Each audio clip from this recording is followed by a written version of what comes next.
Friends, I want to do a quick video. I try to do one every day, as you know, or more. You're like, oh my God, well, Kirk does them all the time. Well, anyway, so I'll be quick with this one. That, the problem is that, we were most likely created here, right? Everybody says that, well, we volunteered somewhere or we were abducted or this and that. But I really believe I was born and created in this prison, right? Born behind the prison cells, the walls. And that's just hard to accept that, our life was in creation here. So, these evil forces and all these World War IIIs and all the stuff that, our spiritual being probably did. Not our spiritual being, our life in flesh began here, okay? And I don't believe in reincarnation. Even if it is real, I don't want to be part of that. I just don't want to go there, folks. If you want to reincarnate it, get your memory wiped and stuff like that, not for me. I think that that's another recycling and a dangerous thing. But like I said, there's also a possibility that you are allowed to reincarnate if that's your choice and you want to keep going back in the prison. I know prison inmates I knew a guy who said he enjoyed coming back to jail all the time. Said he enjoyed it. Said he'd go out and mess around in Denver for about a month. And then he said, I just have to go back to think. He said, that's where I think and figure out what I'm going to do next. So he'd go out and commit a crime just to go back in there. You're kidding me. So there are people who want to come back. I'm not saying that reincarnation can put yourself in a jail, but maybe you had a great life. See, that thing we can't judge it because maybe those people that want to be reincarnated and had great lives. And, I feel like I was shortchanged at the end. I did have a great time, growing up and all these other things. So it was an awesome life overall. Life is a gift, and it's one of the gifts we have, right?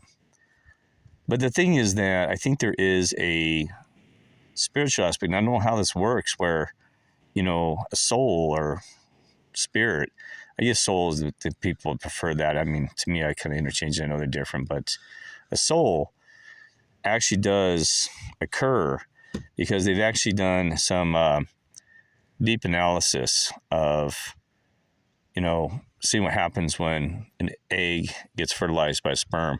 There's a flash of blue light that even scientists, you can look this up, said that's a little bit, they never knew what this meant. And now they're thinking there's some kind of spiritual aspect to it, okay? So when they used to say it was an announcement that a spirit was born into, was delivered into the flesh there. Sorry, I thought something bit me on the leg, folks. God, hope not. Anyway, so, geez, who knows? But anyway, so that's something that's possible, right? That your spirit soul is introduced into the flesh and gives flash of light. Instead, there's announcements to the heavens, and there's cheering in heaven that, another spirit soul is delivered from heaven to earth, and there's that blue spark, boom, like that. And see, that's the thing is I got to be really, that's something you got to realize that I am against abortion. Because right there, if there's a flash, that is creation. The minute that sperm hits that egg and has been fertilized, fertilization means fertilizer like a plant is already there. You don't fertilize something that's dead, right? Or that's not living in existence. Fertilized, right? You're giving nutrients to that, right? So fertilization occurs at that moment. So that's why I like how they use the term pro-choice versus pro-abortion. See, they even try to hide in wording. They call it pro-choice. Does that living being have a choice? It's a human being. It has no choice because you're making the decision for it. See, that's narcissism. That's I'm more important than me attitude right there. Is that, and I'm sorry I went on this tangent. So I'm just telling you that, okay, so I'll get back to it. See, sometimes I have tangents because I'm really tired. So this video, I'm going to have to pause because I went off this distraction. Oh, so here's what I was going to say. That I am thankful for my life and my existence to the gods, the name of God or whoever, right? Because we don't know Genesis. I've heard so many different stories of how we got here. There's a million stories, right? So thankful to our Creator. I do think that there is probably one Creator way up above multiple realities. Somebody's always at the top. He goes in the top. So the thing is, you got to realize that we're all trapped in here in this prison. And, and I got to thank the young gentleman, and I hope he watches this, that I just recently met. I don't even know his channel, but he's a really reality guy. And, he runs a channel, and I wish he was. I just feel bad because I know the guy, but I know him through the comments and watch a couple of his videos. I don't know him personally, but he's commented a couple of times my videos. But he said something about that. He goes, they're all in prison. Everybody's in prison here. It's true. Even Satan, the Diemerge, all the angels, and we're all in prison here. So everybody's fighting who wants to be in charge of the prison, right? Who wants to be the prison warden? And I've told you this before. Who wants to control this universe? And that's the issue, that they don't realize that if we could all escape this reality, this situation, if we'd work together, right? Even the evil ones. That's what breaks my heart, is that they are trapped. And so instead of trying to find the keys out of here where everybody could have peace, joy, and work together, that is still everybody's fighting to be. It's like a death row, death sentence, death row for our spirits, right? And it's death row, right? That everybody's here, and then eventually, because everybody's going to die, the ones in flesh here are on death row, right?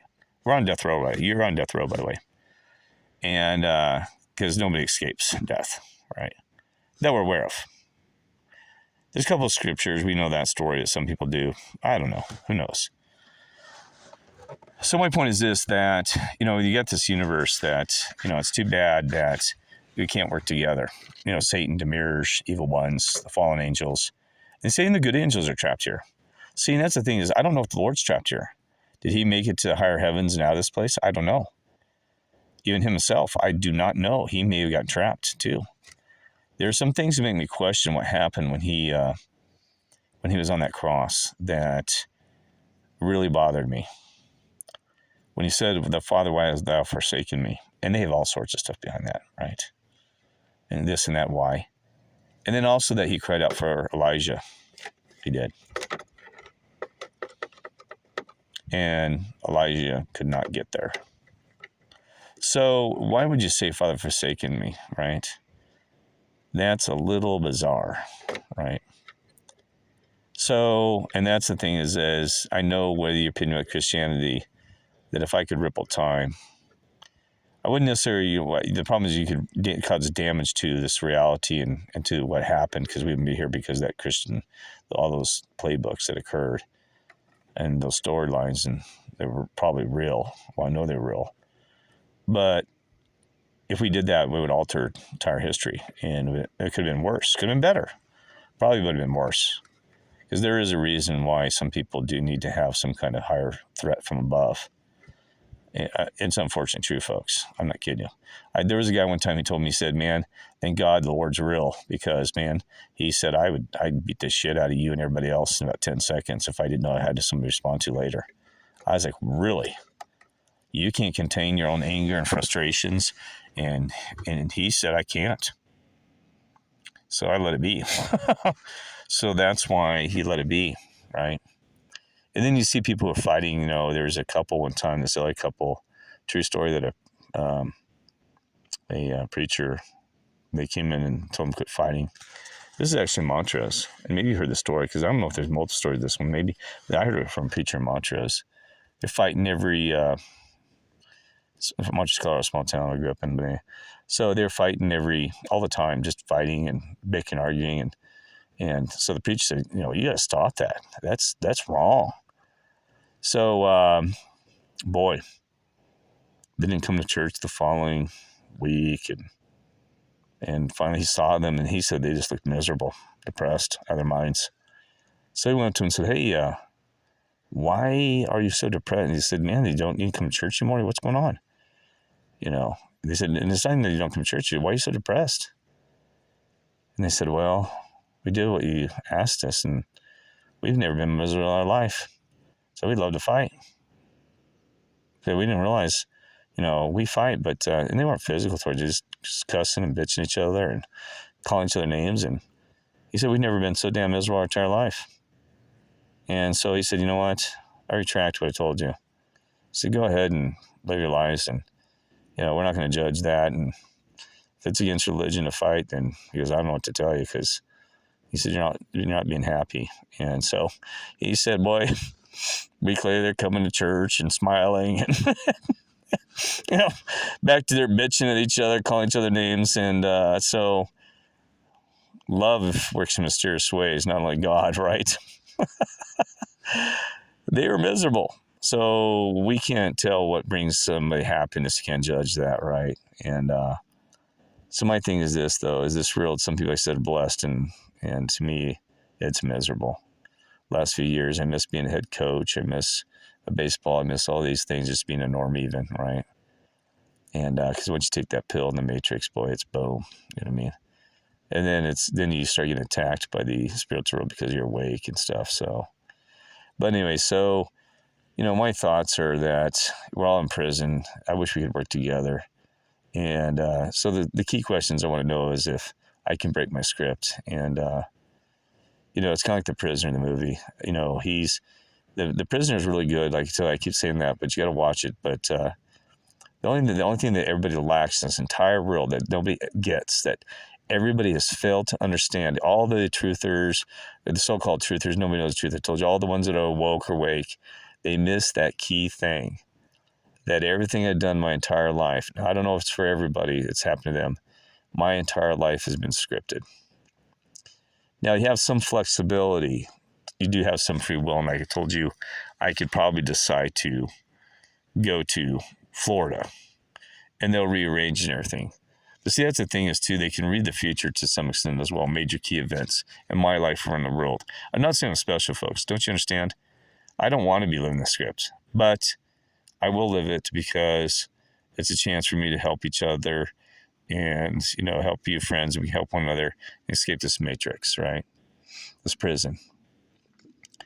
So I was telling my mother tonight, so this is why I want you to understand is that, explore that free will and don't think that everything's set in stone. And, and they will work with you. I can tell you that. They will work with you. What turns good or bad, I can't tell you, right?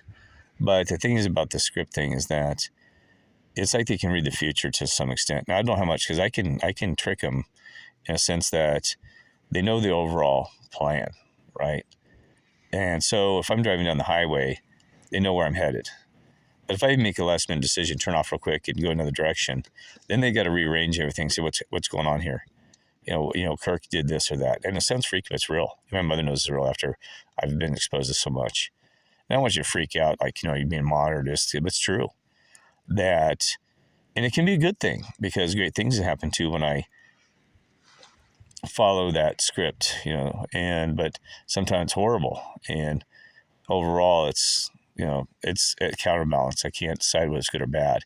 But so when I'm driving down the highway, like I said, if I do a left-hand turn real fast, make a quick decision where I change that script, then they have to rearrange everything and say, okay, well, it's like a computer. Oh, he's doing this and that. And they can change reality very quick on you. Within seconds, we know that. Just watch the video where I'm standing there talking to a police officer coming out of the Orange County Fair, and that car crash happens the exact moment that I said. Sometimes God puts you in a position where you need to be to do some kind of mission to help or something. And within the same time I'm speaking, that second, there's a car crash. I take off running and yell at the police. So we can go back and look at that. The coincidence of that happening at the same time talking is about zero. That's 100% coincidence. And so I'm saying that thing can be modified immediately. Just like I said, it's like a computer game. You can introduce your like a character to the computer being, and you can change that everything around that environment. They can turn a tree into a mushroom in seconds. Just push a button, it happens, right? So you got to realize that's the power of the creation of this world, and it's instantaneous. It can be instantaneous, but if you're that character and you do something odd where he turns around quick and you expect it to go, then the computer system has to read you and say what's going on here, right? We got to replan the environment around this person, whatever, right? So why would I say that? Well, that's because sometimes I like to surprise and test the system. I like gut feeling. It's like, I better not do this because something doesn't feel right. And sometimes they warn me, don't go that, do that, right? So that's why I have those mysterious things. Like, I'm not kidding you, folks. Like, I tell my mother tonight, and then I'll wrap this up because you probably think I'm just damn bad. I hope you get some of this. If not, tell me to just, Kirk, you just absolutely did shit nothing on this one. But so, like, for example, I have a tire that's still flat here, right, on the right. And I've been trying, I played this game before. I went to 4 places. And, no, actually, I'll be honest with you. I only went to 3 and could not find one. They didn't have a damn air pump. What's the odds of that one? A mobile station. Are you kidding me? No air pump in a modern this world, and the station was even newer. I said, you gotta be kidding me. But they had a car wash. I'm not kidding you, a car wash, but no, I'm serious. Nowhere. Okay? No air pump whatsoever. But a nice car wash, brand new car. I said, you kidding me? Is it behind me the car wash? No, not there. Well, anyway, so I went to another one and said, then this is out of service. I said, you got to be kidding. What's the odds here? I played this game one time for 45 minutes. I told my mother when I was trying to leave somewhere in Los Angeles to get to a festival, I spent 45 minutes trying to find air. And that was actually, it was airing up a tire, and the damn thing broke while I was airing up. I only got like 1 minute air pressure, just enough to get down the damn road. And I told the guy, after spending 45 minutes trying to get air, I told the guy inside, I said, hey, man, the damn thing just broke and I didn't break it. He goes, oh, you kidding me? He goes, it's never broken. Well, obviously. So sometimes they do that to get you moving down the road. I'm not kidding you. Sometimes it's a sign. See, that you got to run all these signs and wonders. Because sometimes it's a timing thing.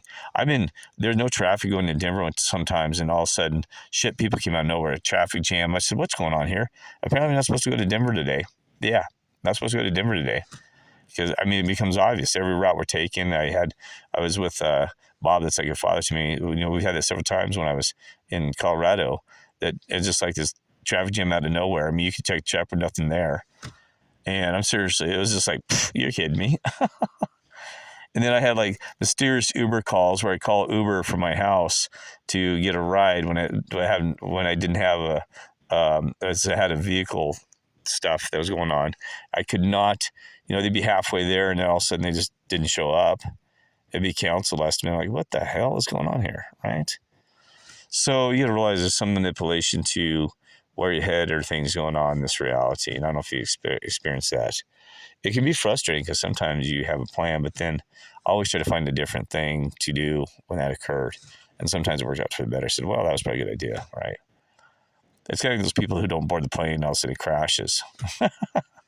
That somebody always planned it out. And then the other thing is too, is that I'm going to be real quick, is I'm curious how many of you had those near-death experiences where you may have been shifted one from or the other. See, I think there may be where we get shifted to realities versus dying, where you just transition and you don't even notice. You know what I mean? Because just tell my mother tonight, there was a time I was driving down Highway 55, or Highway 50 in Montrose, and I had a tire that froze, the bearings on the left wheel in the Talia Celica. That thing was like Christine, by the way, truly haunted. I don't know if I did a Toy Story with that one. Oh my God. That thing was evil. And the guy even committed suicide. I'll tell you a story behind that one. In Montrose, and they hadn't had suicide in jail ever after work on that damn thing. You shit me. But anyway, damn thing tried to kill me. Well, anyway, so the vehicle hung off to the left, and there's smoke, and the bearing froze, and a neighbor lady following behind me thought I had died. She said, oh my God, I saw smoke. And I could see smoke and head on, doing 55. The car's doing 55, coming down the highway, 2-lane road. And all of a sudden, boom, that thing lets go, and I end up in the ditch on the right-hand side after pulling on the wheel.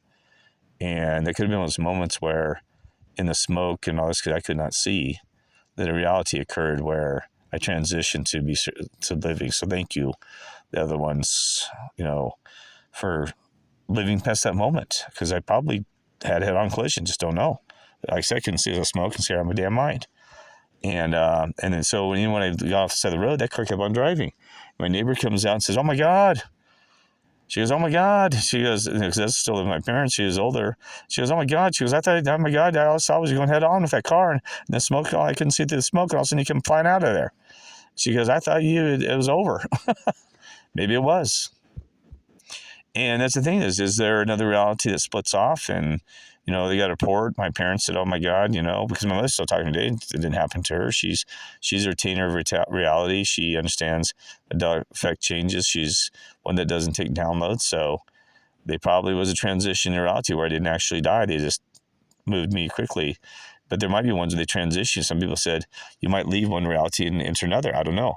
And then there's one that you might actually, you go into heaven and sent back or recycled, or I don't know, right?